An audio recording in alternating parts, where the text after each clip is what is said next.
Hey everybody, welcome to my channel. It's just Rhonda, and I'm just here to talk about Married to Medicine, Season 10, Episode 4. Please, if you don't mind, go ahead, like the video, subscribe to my channel. We're going to talk about, what happened over here at Sweet Tea's wedding, child. Um, Before the wedding started, Phaedra had Jackie and Heavenly come over. The discussion was Phaedra's decor. I think Heavenly's critique was accurate. It was a whole lot of stuff in there from a whole lot of different eras. And I mean, just because expensive don't mean it look good. Not altogether. Hmm.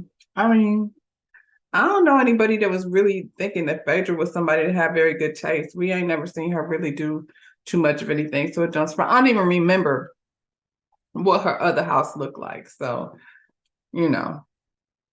What can they call it? It looked Bougetto. It looked real Bougetto over there. Yeah.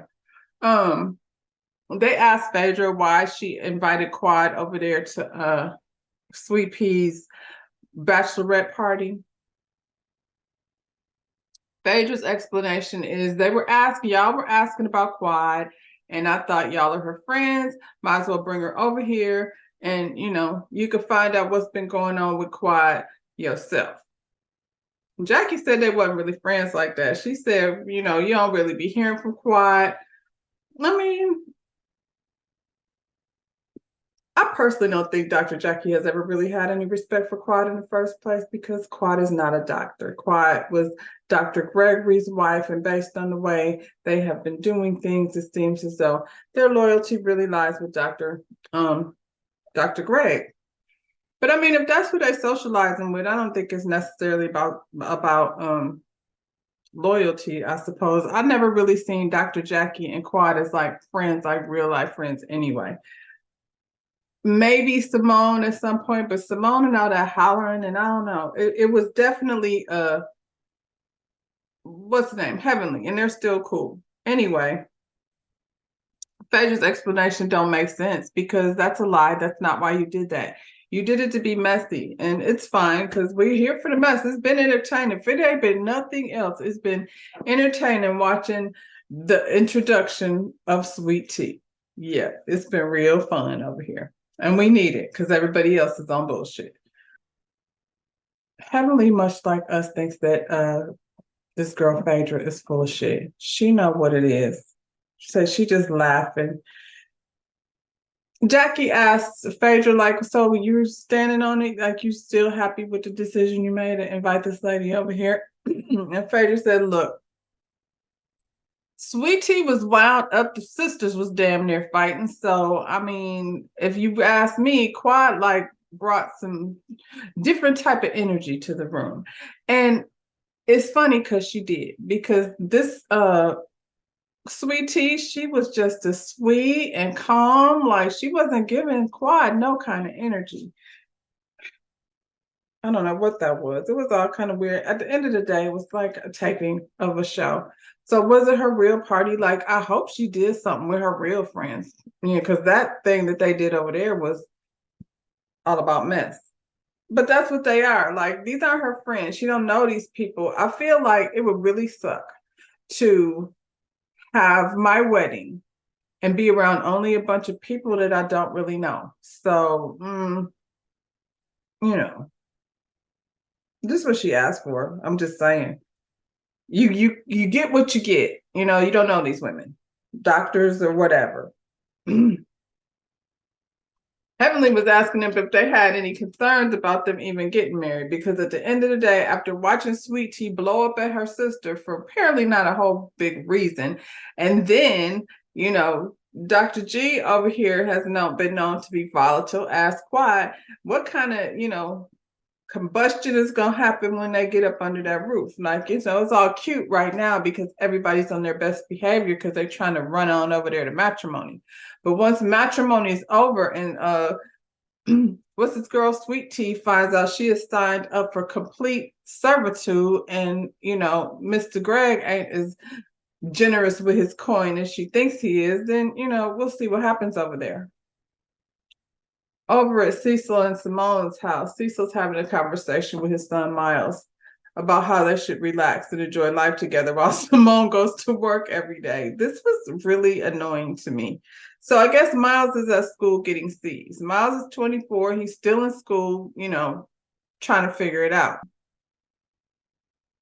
This kid wants a career in the film industry, I guess, but there's steps to this. So what you gonna do in the meantime? Because apparently school is not something that you're trying to get in your past. Like if that's what you want to do, first of all,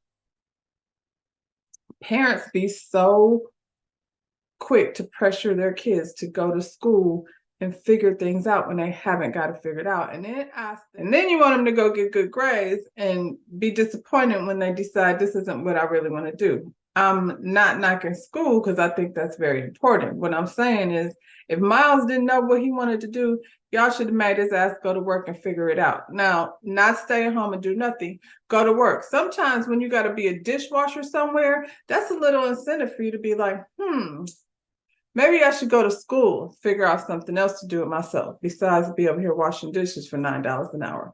Miles, has been being taken care of, and that's all fine and good. But at the end of the day, he's like has this expectation that this Simone is supposed to, take the bill for it until he's ready.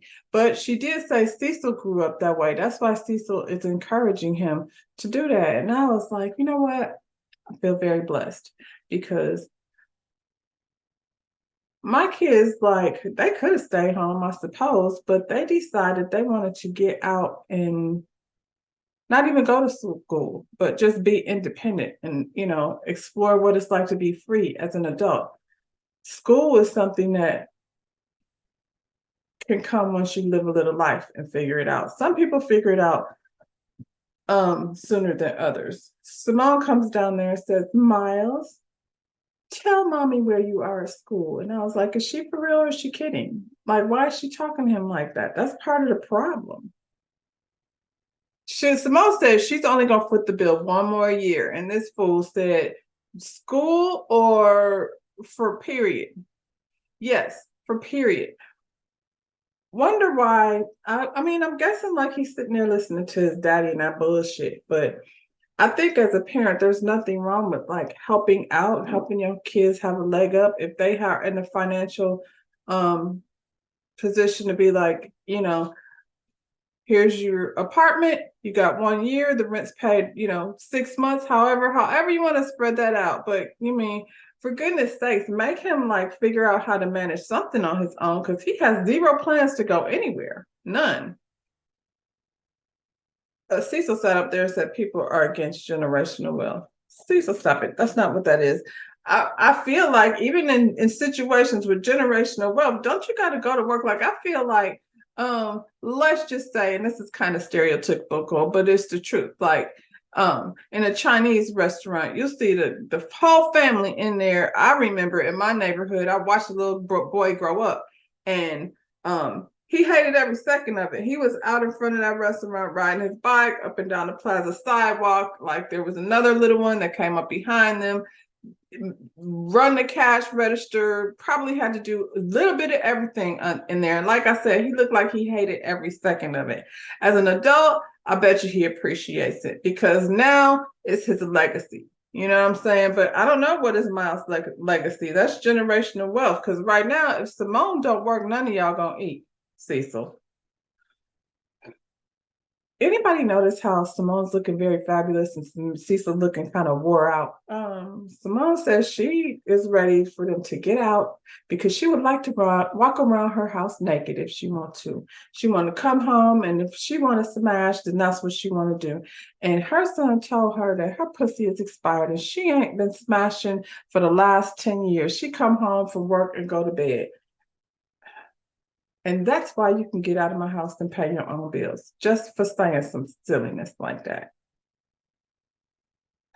So Greg and T are at their wedding rehearsal. I'm gonna find it too hard to call this girl Sweet Tea every time I say her name. So they're at their wedding rehearsal. They're talking about the previous night, Greg's bachelorette. her bachelorette, but Greg's bachelor party and her bachelorette party. She didn't really enjoy her party because Quad showed up, and Greg is like, "What?" And she says Phaedra invited her, and I'm with Greg. Why would you do that? What is going on? Why is Quad there? That doesn't even make sense. And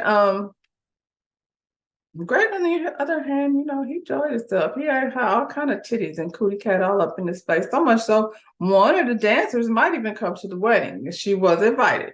I'm just saying. T's whining. She's just out. She didn't really enjoy her party because Quad came, and now the man wants $14,000 more the day before the wedding, and I feel like Greg was like, well, at this point, what else are we gonna do? He had to pay the money because we're getting married, so we're not gonna like turn it all around now. So as soon as he said he was gonna pay that wedding planner, then I mean, all her worries were over. And it's true, because to be honest, I feel like she wasn't as bothered about Quad being there as she was about how the hell we was gonna go tell Greg about this extra 14,000, because she's already feeling, I think, that what did she say in the beginning? Access to the money. I don't know if it's as access as she thought it was gonna be. So, anyway. They were sitting around getting prepared, rehearsing things. And T said Greg is not her first old man. She's been doing this, and so her parents are good with her getting married to him. That's what she said. Meanwhile, Greg is out there calling Phaedra like, "Girl, what is wrong with you? Why would you bring Quad to the bachelorette for tea?" Like Phaedra said, like what's the name? Heavenly said, Phaedra is full of shit. She says some speech that don't make sense about her not having any type of insecurities as it relates to Quad. Girl, stop. She didn't have to be at that party. There was no time for her to be testing Sweet Tea's insecurities. It is what it is, though. Seemed like the party was pretty much over. So it's the wedding day. T said her parents were okay with it, but then she backtracked a little bit. She said her mother was actually not okay with it because I think Greg is like 5 years older than her.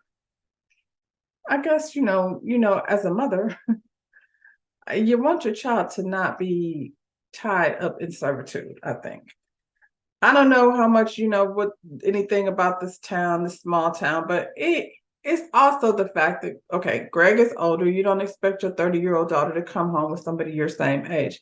And also, they don't know him like that. I feel like this happened really fast. They were like 6 months in and they were already getting married. It seemed like a whole lot of, too much, too fast. All the way in Atlanta, like it wouldn't be normal for her mother not to have reservations.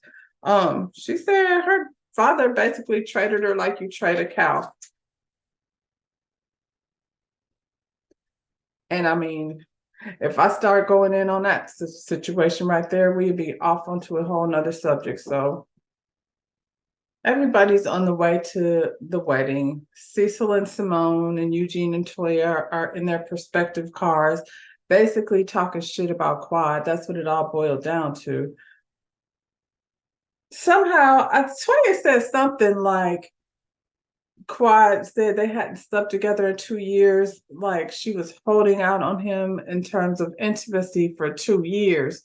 So what is he supposed to do besides, go out and find something to do? So they just gave him a pass for cheating, but you don't know why it was that transpired. Why did they get to that? What was he doing? Had he stepped out already? Like, there's many reasons. Hell, they had mugshots, so there's probably a lot of reasons why the intimacy in that relationship dissipated. But we're gonna give Greg a pass, and we're gonna say, Quad created this monster. That's Toya's version of the story. And Eugene, he co-signed for it. In the other car, Heavenly and Daddy Damon, Dr. Damon Daddy. Today is Laura's prom day. A lot of stuff going on. Toya's birthday was today. Laura went to prom, so they left that and were running a little bit late. They were concerned about whether or not they were gonna be there on time.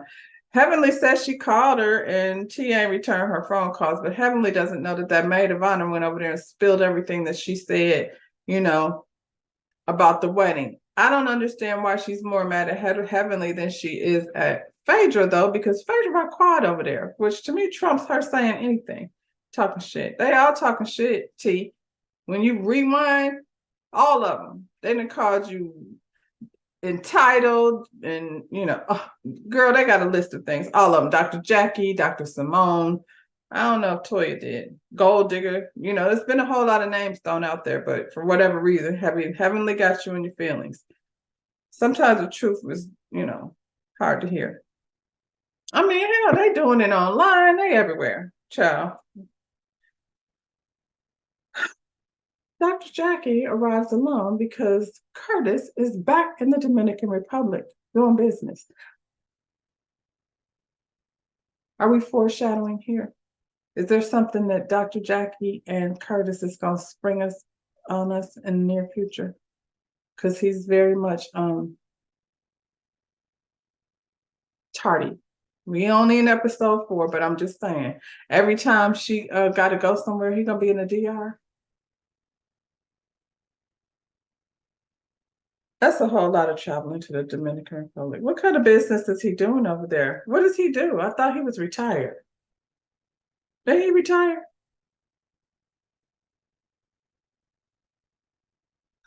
They're sitting in there, Phaedra and Simone, discussing the wedding programs.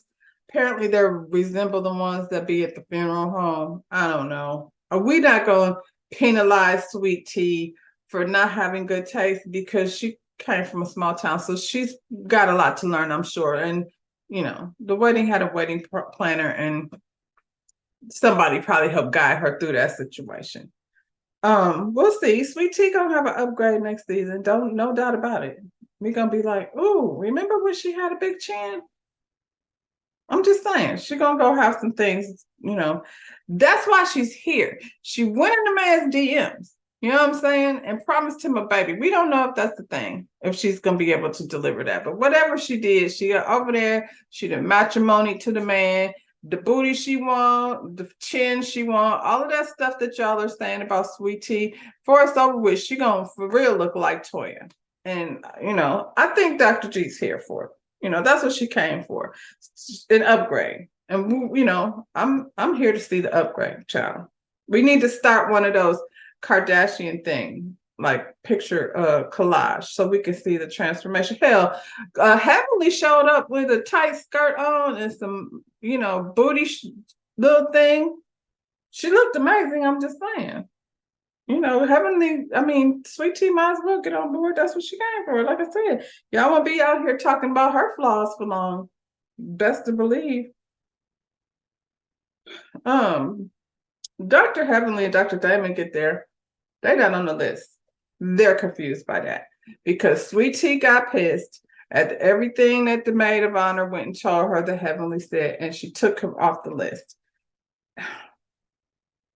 Sweet Tea is a Housewives fan. She know that's what happened to Nene down to Sheree's party, so they definitely tried to revisit that gag. And the gag is the people let her in anyway because they said no, we not. And I'm like, y'all did that though.